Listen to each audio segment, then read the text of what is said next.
दोस्तों, ज्यादा समझदारी विनाश का कारण होती है। आज मैं आपको कई युग पहले की एक घटना सुनाता हूं जो ये बताती है कि ज्यादा समझदारी हमेशा विनाश का कारण बनती है। दिति और कश्यप के दो पुत्र हुए, हिरण्याक्ष और हिरण्यकश्यप। हिरण्याक्ष ने क्या किया? हिरण्याक्ष ने धरती को समुद्र के गर्भ में ढकेल दिया। हाहाकार मचा। भगवान विष्णु ने अवतार लिया। भगवान विष्णु ने अवतार लिया और धरती को समुद्र से बाहर निकाला। अब दिति ने अपने दूसरे पुत्र हिरण्यकश्यप से कहा कि तू ब्रह्मा जी की तपस्या कर, ब्रह्मा जी से अमर होने का वरदान मांग। हिरण्यकश्यप ने ठीक ऐसा ही किया। उसने ब्रह्मा जी की तपस्या करी। ब्रह्मा जी प्रसन्न हुए। ब्रह्मा जी ने कहा मांग। तो हिरण्यकश्यप ने कहा प्रभु मुझको अमर कर दो। भगवान बोले अमर करना मेरे हाथ में नहीं, कुछ और मांग। अब हिरण्यकश्यप ने बुद्धि लगाई। देखी कैसे? इसने कहा फिर एक काम करो, ना दिन में मर सकूं ना रात में, कुछ ऐसा कर दो। प्रभु ने कहा तथास्तु। इसने कहा ना रात में मर सकूं ना दिन में, कुछ ऐसा कर दो। प्रभु ने कहा तथास्तु। इसने कहा ना आसमान में मरूं ना धरती पे, कुछ ऐसा करो। प्रभु बोले तथास्तु। इसने बोला ना इंसान मार सके न जानवर। प्रभु बोले तथास्तु। ये बुद्धि लगाता गया। इसने कहा ना अस्त्र से मर सकूं न शस्त्र से। भगवान बोले तथास्तु। इसने बोला ना घर के अंदर न घर के बाहर। प्रभु ने बोला तथास्तु। ये बुद्धि लगाया, जहां तक लगा सकता था वहां तक लगाया। मन की मुराद पूरी हुई। लेकिन दोस्तों, जब अंत समय आया तो कहते हैं भगवान ने नरसिंह अवतार लिया और जब उसको मारा जाने लगा तो गंभीर आकाशवाणी हुई कि देख, न दिन है न रात, न घर के बाहर न घर के अंदर, न अस्त्र से न शस्त्र से, न इंसान मार रहा है न जानवर, लेकिन तेरा वध किया जा रहा है।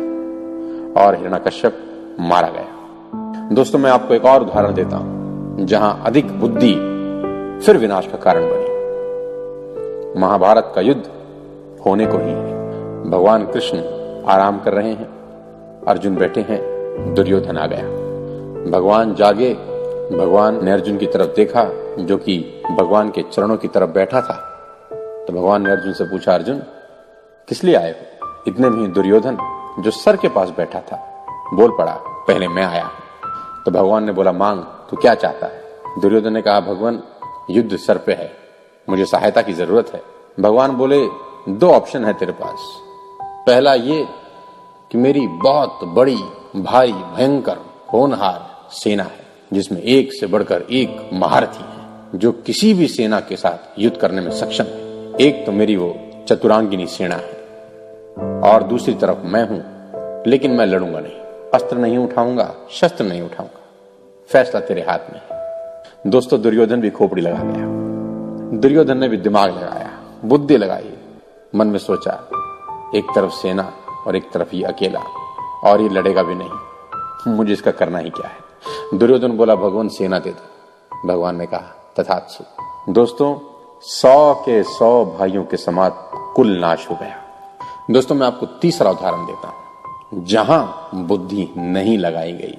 देखिए क्या हुआ। कल मिलना था राजपाट और अगले ही दिन मिल गया वनवास। मां ने कहा, पिता ने 2 वर दिए थे, भगवान राम से कहा, और उस 2 वर में तुमको 14 साल के लिए वनवास और भरत को राज तिलक। चाहता तो ये भी बुद्धि लगा सकता था, चाहता तो दिमाग लगा सकता था, चाहता तो सोच सकता था, लेकिन इसने न दिमाग लगाया न सोचा। इसने एक ही बात कही कि मां कब जाना है, और ये 14 साल के लिए वनवास चला गया। दोस्तों, जो बुद्धि नहीं लगाए उनकी पूजा युगों युगों तक हुई, और जो बुद्धि लगाए वो विनाश का कारण बने। मैं आपसे इतना ही अनुग्रह करना चाहता हूं कि ज्यादा बुद्धि हमेशा विनाश का कारण बनती है। धन्यवाद।